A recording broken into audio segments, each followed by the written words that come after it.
He didn't bring a gun. He didn't bring gold. He brought a stone, wrapped in red cloth, once worn by his mother, and he placed it on a crate in the center of a firelit outlaw camp. A silent wager. No weapons, no backup.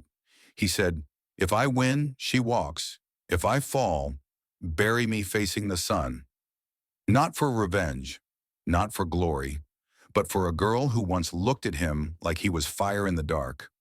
What kind of man trades the last piece of his past to give someone else a chance at a future?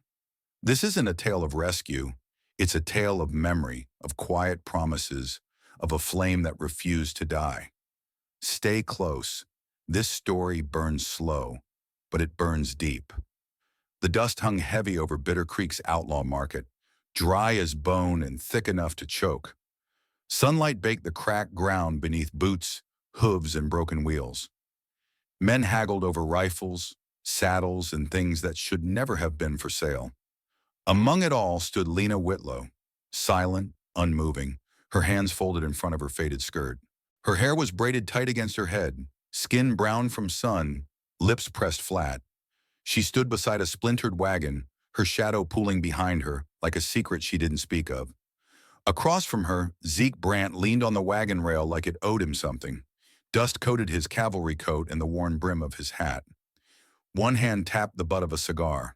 The other hovered near a wooden crate, inside which sat a gleaming Colt .45. "She's clean, works hard, keeps quiet," Zeke said flatly, like he was describing a mule. "Ain't mine by blood. Her mama died and left me the burden." A man across from him spun the revolver slow between his fingers, eyeing Lena without shame. His teeth were yellow, his coat red like dried blood. Another outlaw circled behind the girl, inspecting her like livestock. "She got a spine," the man said, lifting her chin with two fingers. "Might try to run." Zeke chuckled low. "She knows better. Learned quick. Voice like a church bell, but she don't ring unless told." Lena didn't flinch. She didn't blink. Her silence wasn't surrender. It was steel, the kind forged under too many years of being owned in every way but name. With a grunt, the outlaw let the Colt fall under the crate. "Deal!" Zeke snatched it up like it was salvation, flipping the chamber open with greedy fingers. Not once did he glance at the girl he'd just traded. One of the men grabbed Lena by the arm, dragging her toward the tethered horses beyond the stalls. She moved without resistance, but her shoulders stayed tight. She moved forward, but her eyes held no light. From the far side of the market, near a tanner's tent, someone watched. A man in deerskin, tall still, eyes dark beneath a sun-worn hat. Tekoa. He hadn't moved an inch, but he saw everything. And he remembered. The fire crackled low beneath the wide open sky. No trees, no shelter, just the quiet hush of endless prairie. Tekoa sat with one knee drawn up, a flint blade in his hand, its edge catching flickers of flame as he worked. He moved slowly, methodically, not because he lacked urgency, but because memory demanded patience. His hands were scarred, not from war, but from remembering.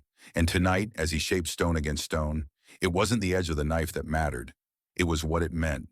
He paused. Somewhere between the sound of wind in dry grass and the breath of the fire, a memory stirred.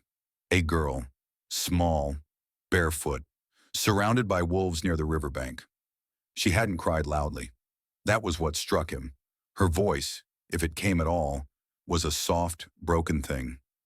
Not begging for rescue, but fading, as if she had already decided to disappear. He had stepped into the clearing like a shadow. The wolves had turned to him, hungry, lean, patient. He hadn't shouted, hadn't raised his bow. Instead, he whistled, a note passed down from elders who knew the old ways.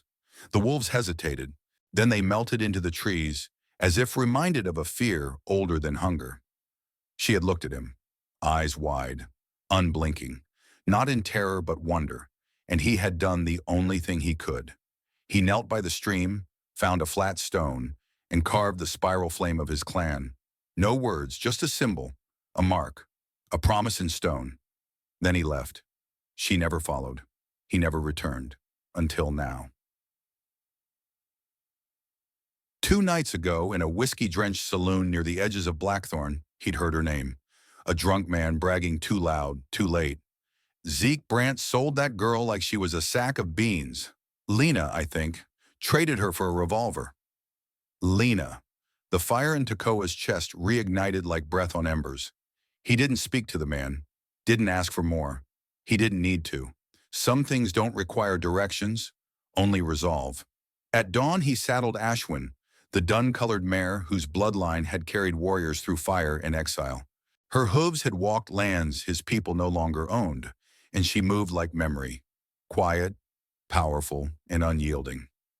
Tekoa packed lightly, dried venison, a pouch of sacred herbs, the flint knife, and the stone wrapped in red cloth, the one his mother had given him before her voice was lost to illness and time. He rode alone, always had, through towns where men spat at his boots, through train stations that sold whiskey but wouldn't sell him water, through plains littered with forgotten bones. No one greeted him. He didn't care. He wasn't riding to be seen. He was riding to remember. Dusk slid like smoke across the outlaw camp, dragging long shadows from tents and wagon wheels. Firelight flickered against rusted iron pots and unshaven jaws. The stench of sweat, spilled whiskey, and overcooked meat hung in the still air, like a challenge. That's when Tekoa stepped into the firelight. He didn't stride in with thunder. He didn't raise a weapon or shout a warning. He simply walked, silent, composed, like a man who had already decided what he was willing to give. Conversations died. Dice stopped rolling. Someone knocked over a bottle.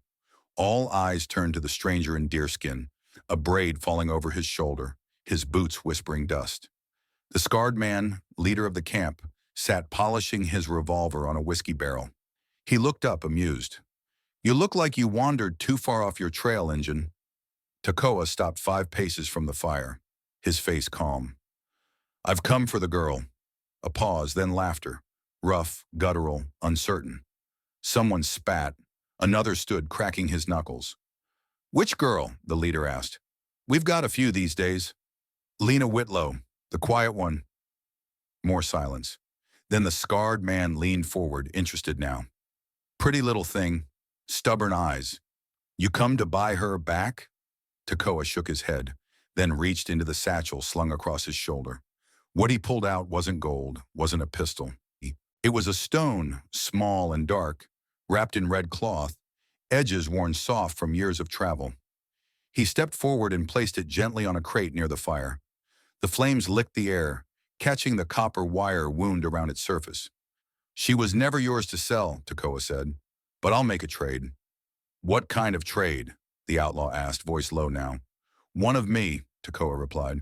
"One of yours. No weapons, no tricks. If I win, she walks free. If I lose—" He looked toward the west, where the last sliver of sun still glowed behind the hills. "Bury me facing the light." The camp stilled. No one laughed this time. The outlaw stared at the stone, then at Tekoa. "That yours?" "It was my mother's." That did something. The older men shifted. The younger ones stopped grinning. The scarred man stood slowly, cracked his neck, and shrugged off his coat. "I'll do it," he muttered. They formed a ring, crates, saddles, and lanterns marking the space. Lena, still tied to the wagon wheel, lifted her head. Her lips parted, but no sound came. Only breath, shallow, trapped. The fight began. The outlaw lunged fast, heavy. Tekoa ducked, stepped to the side. A fist grazed his jaw. Another caught his ribs. He staggered but stayed on his feet. They circled. Dust rose. Grunts echoed. Then Tekoa moved. A pivot. A low sweep. His knee caught the outlaw in the gut. The man folded slightly. Another blow. Tekoa's fist crashed against his jaw. Then again. The outlaw hit the ground like a dropped stone. Groans rippled through the circle. No one cheered. Tekoa stood still, chest heaving, blood at the corner of his mouth. He didn't lift his arms in victory. He turned, walked to Lena. Kneeling beside her, he untied the rope, slow, gentle, as if the knot were made of something sacred. She looked at him, eyes wide, lips trembling. He didn't speak, didn't need to. He offered her a hand. And together they walked out of the firelight, into the waiting dark. The forest was alive but not loud. It breathed in whispers, branches creaking, insects chirping, wind sighing low through pine. The fire between them crackled, a quiet pulse in the dark. Tekoa sat still, legs folded beneath him, carefully tending the flame. He placed each stick with intention, forming the spiral he always built, a symbol of continuity, of life that bends but doesn't break. His hands, calloused but gentle, moved like he was preparing a sacred space, not just a campfire. Across from him, Lena sat wrapped in a worn blanket. Her hair had fallen loose from its braid, strands catching light like smoke. She hadn't spoken since they left the outlaw camp, but her eyes never left him. There was something steady about Tekoa, not quiet in the way fearful men are, but in the way trees are, rooted, present, and watching everything. Then the forest changed. It was subtle at first, the way the fire shifted, the way even the insects stopped humming. The silence became alert. Lena tensed, and then eyes, 6, no, 8, gleaming from the tree line, low to the ground, moving in rhythm, silent but sure. Wolves. Lena grabbed the nearest branch and pressed it into the flames, pulling it back like a torch, her breath quick. But Tekoa didn't move, didn't even reach for the blade at his hip. Instead, he stood slowly, letting the firelight spill across his chest, casting his shadow wide behind him. He stepped forward once, steady as ever. Then he whistled. Not a sharp command, not a warning, but a melody, soft and spiraling, like smoke curling upward. It rose into the canopy, weaving between branches, almost too quiet to hear, yet undeniably powerful. The wolves froze. The largest, scarred across the muzzle, stared at Tekoa. And then lowered its head. One by one, they backed into the shadows, vanishing like ghosts returning to the stories that birthed them. The fire crackled again. The forest exhaled. Lena stared, wide-eyed, her torch still trembling in her hands. What was that? She whispered. Tekoa turned to her, voice low. A song from the old ones. The wolves remember. She swallowed. I've heard it before. A long time ago. He tilted his head slightly. Her gaze dropped to his belt, where a small stone, wrapped in red cloth, hung just above his satchel. The cloth had loosened slightly, revealing the etched symbol beneath. A spiral flame. Her hand flew to her mouth. I know that symbol, she said. I was a child. There were wolves. By the river. I thought I imagined it. That night. That boy. Her voice cracked. She looked at him fully now. Not just the face, but the presence. The stillness. The memory. Tears welled. It was you. Tekoa said nothing. He didn't nod. Didn't reach for her. But his eyes, dark and endless, softened just slightly, like embers shifting under ash. She wrapped the blanket tighter around her and lay down near the fire, back to the ground, eyes on the sky. And for the first time in years, she slept. Not in fear, but in safety. Tekoa didn't sleep. He stayed up to watch the fire burn slow, steady, like memory itself. The trail narrowed between the cliffs, the shadows stretching longer as dusk crept in behind them. Dust kicked up with every step from Ashwin's hooves. Tekoa walked beside the horse, reins in hand, while Lena followed a pace behind, cloak drawn tightly around her. They had said little since leaving the forest, but not all silence is empty. The terrain opened just enough for 3 figures to emerge from behind a patch of thorn brush and boulders, dusty coats, rifles slung carelessly across their backs, sunburned hats casting shadows across weathered faces. The leader was heavyset, jaw squared, a bent tin star glinting on his chest like rusted pride. Well now, he said, drawing the word out like gum stuck to a boot. Ain't this something? Lena stopped cold. You're Lena Whitlow, right? The man asked, pretending to check a scrap of parchment. Says here you were purchased, then disappeared.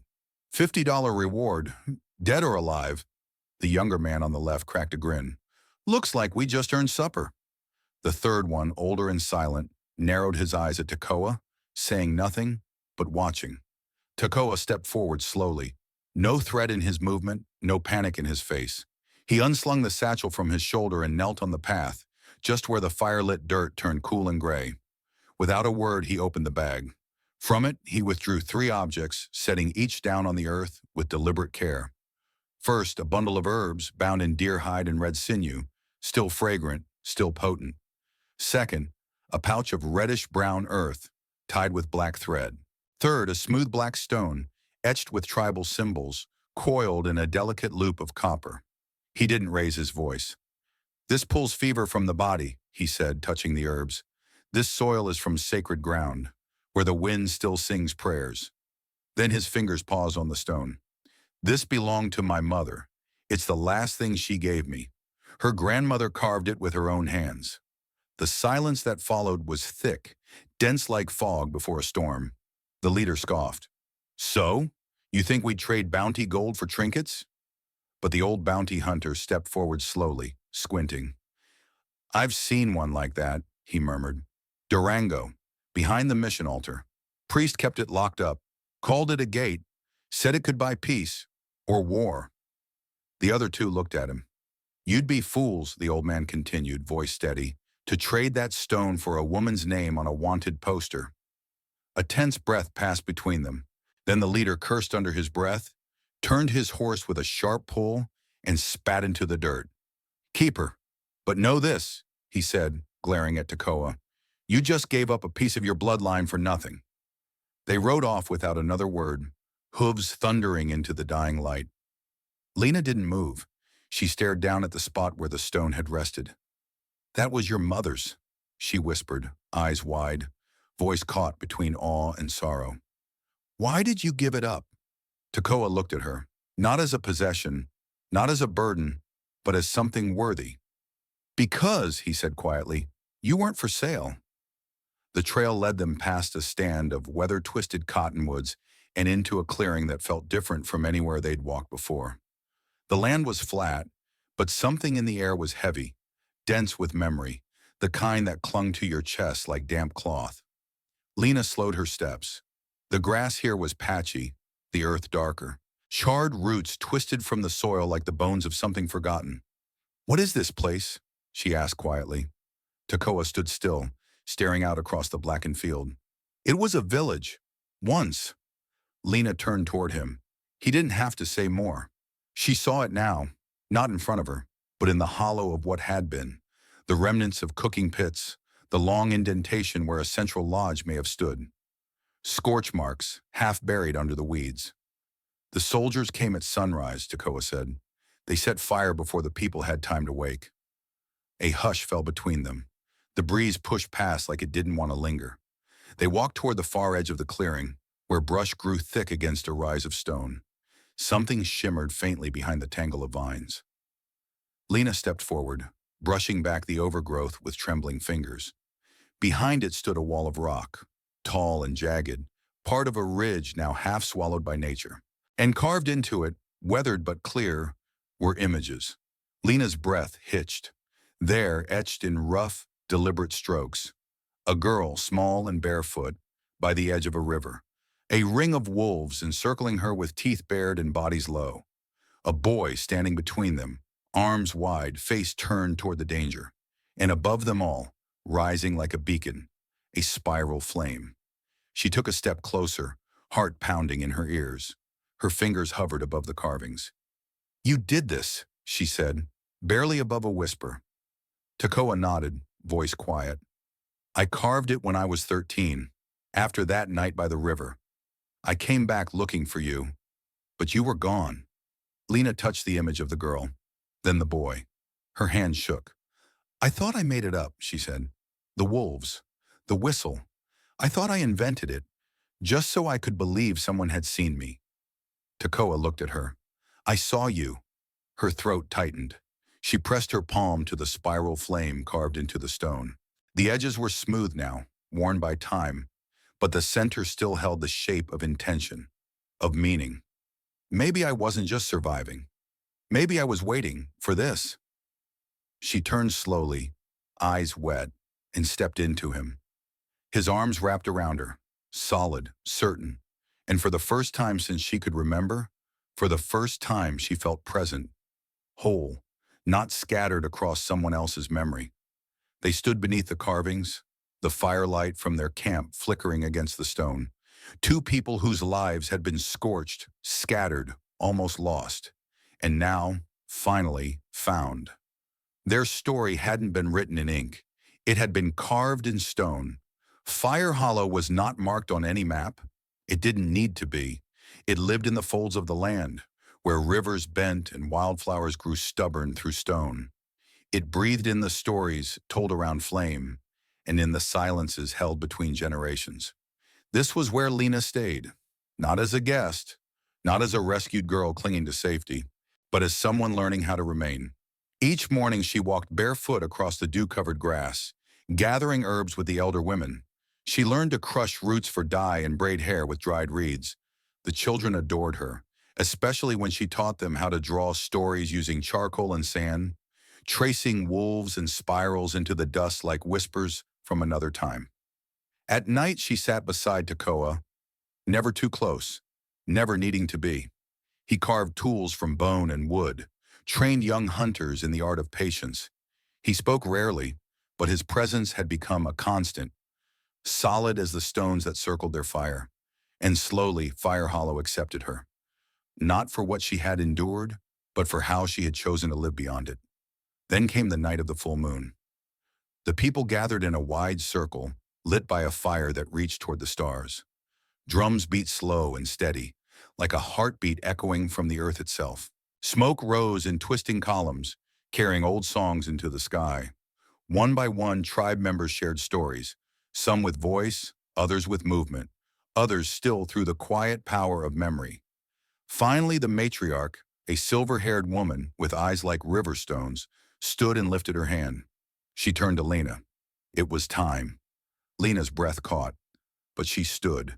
She stepped into the circle, every eye on her.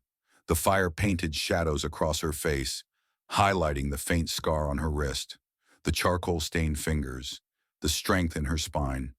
She began in English, her voice soft but clear. There was a girl whose father sold her for a gun, a Colt .45. He said she was worth less than iron and gunpowder. A few heads bowed. She continued, this time in Comanche, her words slow, deliberate, and practiced. Not perfect, but full of respect. He didn't come with weapons. He didn't come with wealth. He came with fire and memory, and a heart willing to let go of the past so someone else could have a future. She turned her eyes to Tekoa, who sat still, his face unreadable, but his gaze steady on her. He gave up the last piece of his past, not to own me, but to set me free. Lena placed her hand over her chest, where the spiral flame had been drawn earlier that day in ash. I am not the girl who was sold. She paused, letting the words settle into the circle. I am the keeper of a legend. Then turning fully to Tekoa, and he is the one who carried the fire. No one clapped. That was not their way, but heads nodded, and hearts leaned forward. Because they knew, some stories didn't need to be told loud to be remembered forever. Some stories live on not because they are loud, but because they are true. Lena was once a girl traded like an object, but she didn't stay that way. She became the keeper of a legend, not because someone saved her, but because someone believed she was more than what had been done to her. Tekoa never claimed her. He simply walked beside her until she could claim herself. And maybe that's what we need more of today. In a world that moves too fast, or that forgets people who fall behind, this story reminds us. Sometimes the most powerful love isn't loud. It's quiet, steady, unshakable. It's what you protect when no one's looking. It's what you give up, not to possess someone, but to help them become who they were meant to be. What did this story mean to you? Have you ever met someone who helped you carry your fire? We'd love to hear your thoughts, whether it's a personal story, a lesson you saw reflected here, or even a question this ending left in your heart. Drop your story or reflection below. Let's build a space where memory, healing, and meaning still matter. And if this tale moved you, if it made you pause and remember the people who've shaped your journey, please like, subscribe, and tap the bell icon so you don't miss the next story. Because here at Wild West Love Stories, we don't just tell stories to entertain. We tell them to heal, to honor, and to remember. Thank you for listening. Keep the fire alive. Until next time.